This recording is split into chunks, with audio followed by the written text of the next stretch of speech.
इस बार योगी सरकार का जाना तय है या आप लोग कमर कस लिए हो? बिल्कुल जाना तय है, और मैं नहीं कह रहा, मेरी पूरी जनता कह रही है। सरकार नहीं रहेगी, बीजेपी नहीं पूरा रहेगी। जाना तय है और पूरी ताकत के साथ जाएगी, आप विश्वास कीजिए।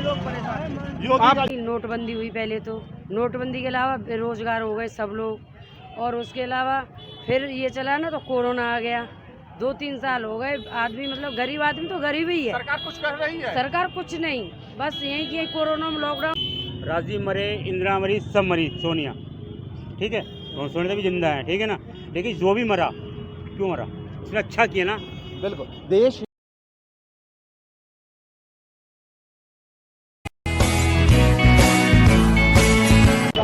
नमस्कार, मैं धीरज झा, आप देख रहे हैं चंडिका अंगिका। चाय पर तो चर्चा बहुत सुनी होगी, लेकिन मैं आज जलेबी की दुकान पर खड़ा हूं और जलेबी पर चर्चा। हमारे साथ साहिबाबाद विधानसभा क्षेत्र से पूर्व घोषित प्रत्याशी अशोक जी हैं, और ये एशिया का सबसे बड़ा विधानसभा है। यहाँ लगभग 10 लाख वोटर्स हैं, और जब चुनावी दुंदुभी बज गई है और तो फिर रणबांकुरे अब ताल ठोकने लगे हैं मैदान में। जी हाँ, हमारे साथ आम पब्लिक भी है, उनसे राय जानना चाहूँगा कि आखिर मिजाज क्या है। जी हाँ, सबसे पहले आप बताएं कि कैसा है, कैसा माहौल है, किसको वोट देंगे, क्या हालात है यहाँ के? आने वाले टाइम पे बताएगा टाइम, अभी तो नहीं कह सकते भाई साहब। और विकास की बात है, विकास तो हमारे खोड़ा का भी कुछ ही नहीं हुआ है ना किसी। यहाँ के कौन है एमएलए, कौन है? सुनील शर्मा है भाजपा से। अच्छा।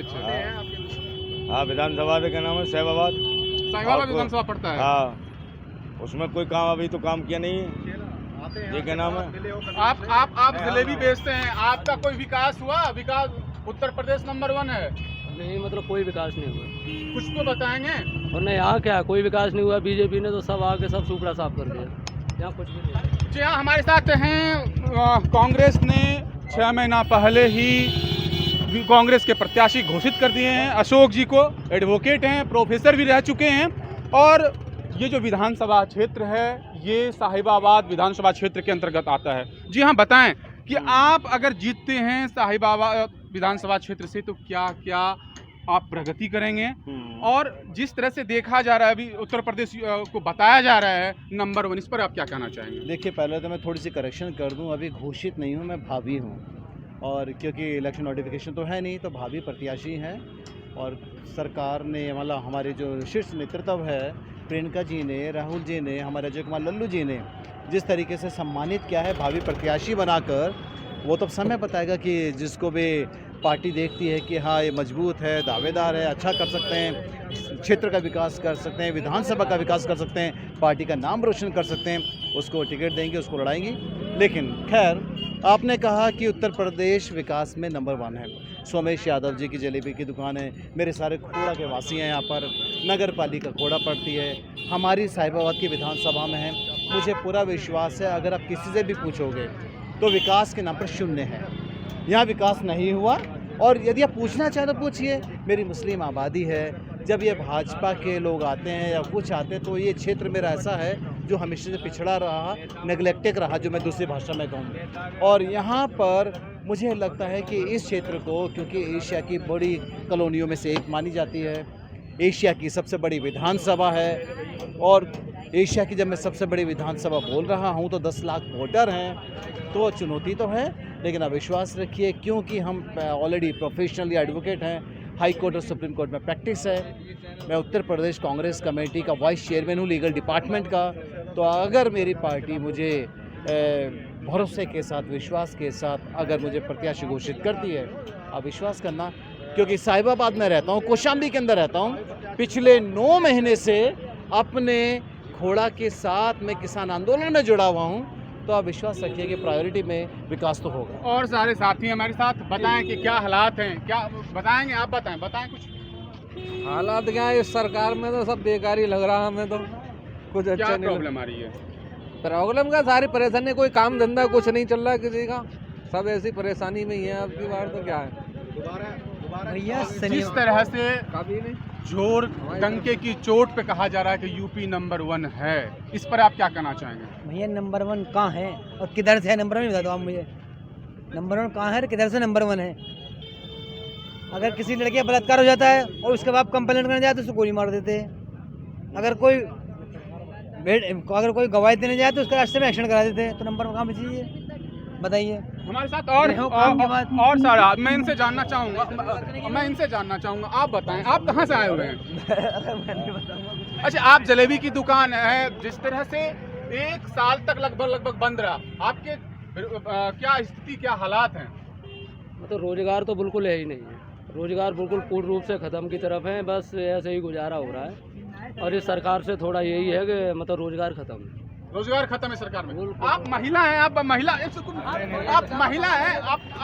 आप बता सकती हैं आप महिलाओं क्या हालात है, जिस तरह महिलाओं का उत्तर प्रदेश में बताया जा रहा है कि तरह के घटनाएं हो रही हैं महिलाओं के साथ, ऐसा क्या सही बात है?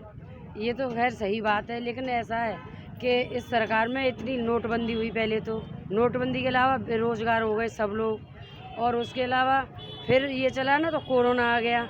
2-3 साल हो गए, आदमी मतलब गरीब आदमी तो गरीब ही है। सरकार कुछ कर रही है? सरकार कुछ नहीं, बस यही कि कोरोना में लॉकडाउन लगा देती है, खोल देती है, गरीब आदमी गरीब ही रह गया, और पैसे वाले तो पैसे वाले हैं ही, उन पर कोई फर्क ही नहीं है।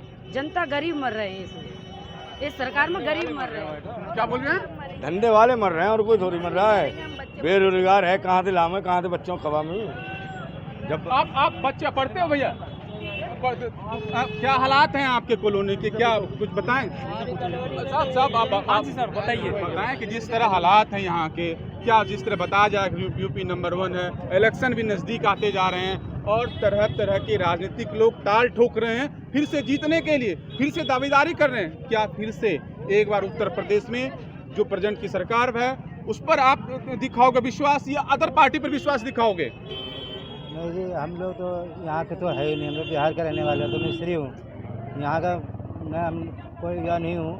जो भी वोट देना है तो हम तो बिहार का आदमी हूँ, बिहार से देता हूँ वोट। जी हाँ, मैं अभी जिस जगह खड़ा हूँ ये खोड़ा क्षेत्र पड़ता है और विधानसभा क्षेत्र साहिबाबाद पड़ता है, और कांग्रेस ने पूर्व ही घोषित कर दिया है भावी प्रत्याशी घोषित कर दिया है। अशोक जी, मैं इनसे जानना चाहूँगा कि जिस तरह से दो फाड़ देखने को मिल रहा है कांग्रेस में ही, और केकड़े के तरह अगर एक केकड़ा ऊपर बढ़ता है तो अगला केकड़ा उसका पैर खींच के नीचे गिरा देता है। क्या आपको अगर पार्टी विधानसभा का टिकट देता है कांग्रेस, तो क्या आपकी जो सहयोगी हैं वो आपका पैर खींचने के लिए तैयार नहीं है? देखिए धीरज जी, मैं आपको बता दूं, शायद हर पार्टी में ऐसे लोग होते हैं, सबकी आकांक्षाएँ, महत्वाकांक्षाएँ अलग अलग होती हैं, और मैं ये कहूँ कि ग्रुपिज़म नहीं होता पार्टी में तो गलत है, ग्रुपिज़म हर पार्टी में होता है। दूसरी बात ये है कि मुझे पूरा विश्वास है अपने कार्यकर्ताओं पर, अपने पार्टी के सभी योद्धाओं पर, मेरी अपनी क्षेत्रीय जनता पर, क्योंकि इनके साथ मैं पिछले 9 महीने से जुड़ा हुआ हूँ। जैसे मेरे इस भाई ने कहा कि केजरीवाल जी यहाँ कौशाम्बी में रहते थे, लेकिन जब वो दिल्ली के मुख्यमंत्री बन गए, केजरीवाल रहते कौशाम्बी में थे लेकिन मुख्यमंत्री दिल्ली का बनकर दिल्ली का विकास कर रहे हैं। तो अशोक जी, आपके साथ तो ऐसा नहीं है। मैं अपनी क्षेत्र की जनता को बता दूं कि मैं कौशाम्बी में ही हूं, मेरा अपना घर है, केजरीवाल साहब की तरह सरकारी निवास में नहीं रहता था, और मेरी सारी क्वालिफिकेशन हाई कोर्ट में और सुप्रीम कोर्ट में मेरी प्रैक्टिस है। मैं सरकारी नौकर नहीं हूँ, मैं वकील हूँ, और शायद आप सब लोग जानते हैं क्योंकि पिछले 9 महीने से आंदोलन के साथ जुड़ा हुआ भी हूँ। बहुत सारी बाइट्स मैंने मेरे जितने भी किसानों के ऊपर, जितने लोगों के ऊपर, जितना भी केसेस हुए झूठे, हम सारे फ्री लड़ रहे हैं उनके लिए। तो दूसरी बात यह है क्योंकि ये क्षेत्र मेरे ही पास में है, मेरे घर के बिल्कुल बगल में है, तो मुझे तो लगता है कि पहले मैं अपने परिवार में बैठ जाऊँ, पहले अपने परिवार को संभाल लूँ। जब परिवार के लोग साथ होते हैं ना तो बाहरी राजनीति या गुटबंदी काम नहीं करती। ठीक कह रहा हूँ? जी हाँ, जिस तरह से देखा जा रहा है कि और प्रत्याशी जो हैं आपके विधानसभा क्षेत्र से वो भी ताल ठोक रहे हैं, वो भी कह रहे हैं कि नहीं मुझे टिकट चाहिए। जब इस तरह का मामले सामने आएंगे तो दूसरी जो दल हैं उसके प्रत्याशी बाजी जीत लेंगे। देखिए, राजनीति में, क्योंकि राजनीति का मतलब क्या है, विधानसभा चुनाव तो है और हर पार्टी का अधिकार है, हर पार्टी के कार्यकर्ता का अधिकार है। जो कार्यकर्ता तो अपना दावा कर सकता, करना भी चाहिए, उसका मौलिक अधिकार है। लेकिन आप अगर मैं अपनी पार्टी से हटकर दूसरी पार्टियों की बात करूं, यहाँ पर देखिए सभी पार्टी हैं, सारे अपने निभाएंगे, शक्तियाँ देंगे, लेकिन पिछले 30 साल से, धीरज जी मैं आपके माध्यम से पूरे देश को बता दूं कि 30 साल से मेरा उत्तर प्रदेश जब से कांग्रेस की सरकार नहीं आई किसी भी सरकार ने विकास नहीं किया। कम से कम योगी सरकार से पहले जो सरकार थी वहाँ तो थोड़ा विकास देखने को मिलता था, लेकिन योगी साहब की सरकार में मुझे कोई एक काम बता दो, सिर्फ एक काम बता दो। यहाँ तो एनकाउंटर स्पेशलिस्ट हो गई है। जैसे मेरे साथी ने कहा कि अगर कोई गवाही देने के लिए जाता है तो उसका भी गाड़ी पलट जाती है। यहाँ तो एक्यूज को जब लेकर आते हैं तो उनकी गाड़ी पलट जाती है और एनकाउंटर हो जाते हैं। तो यहाँ पर बहन बेटी की इज्जत कहाँ सुरक्षित है?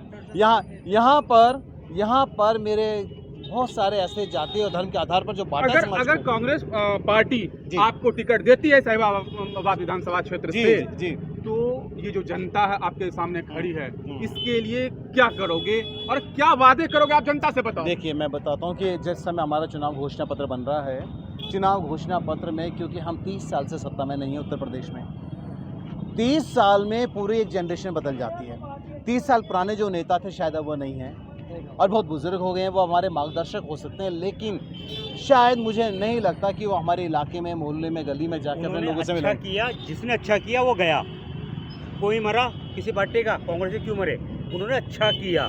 राजीव मरे, इंदिरा मरी, सब मरी, सोनिया, ठीक है, तो सोनिया भी जिंदा है, ठीक है ना, लेकिन जो भी मरा क्यों मरा? उसने अच्छा किया ना। बिल्कुल, देश हित में एक बिल्कुल सही बात है। मेरे खोड़ा कॉलोनी के निवासियों की भावना है कि हाँ, सच है, देश के विकास में अगर किसी की कुर्बानियाँ हुई तो वो कांग्रेस की हुई, गांधी परिवार की हुई। और मुझे लगता है कि योगी जी और मोदी जी, इनका कोई एक ऐसा बैकग्राउंड बता दो जो इनका देश के नाम पर शहीद हुआ हो। बल्कि ये वो लोग हैं जिस समय अंग्रेजों का शासन था, अंग्रेजों को हमारे क्रांतिकारियों की लिस्ट बनाकर पकड़वा कर आ गए थे। अशोक जी, वीडियो थोड़ा लंबा होता जा रहा है। लास्ट में ये जानना चाहूंगा कि क्या इस बार योगी सरकार का जाना तय है या आप लोग कमर कस लिए हो? बिल्कुल जाना तय है, और मैं नहीं कह रहा, मेरी पूरी जनता कह रही है। सरकार नहीं रहेगी, बीजेपी नहीं रहेगी, पूरा जाना तय है और पूरी ताकत के साथ जाएगी। आप विश्वास कीजिए। आप देख सकते हैं, मैं खोड़ा में खड़ा हूं, ये साहिबाबाद विधानसभा क्षेत्र में आता है। अब जब चुनाव नज़दीक आ रहे हैं तो धीरे धीरे जितने भी रणबांकुरे हैं वो कमर कस ली हैं ताल ठोकने के लिए, लेकिन ये वक्त ही बताएगा कि जीत किसकी होती है। धन्यवाद।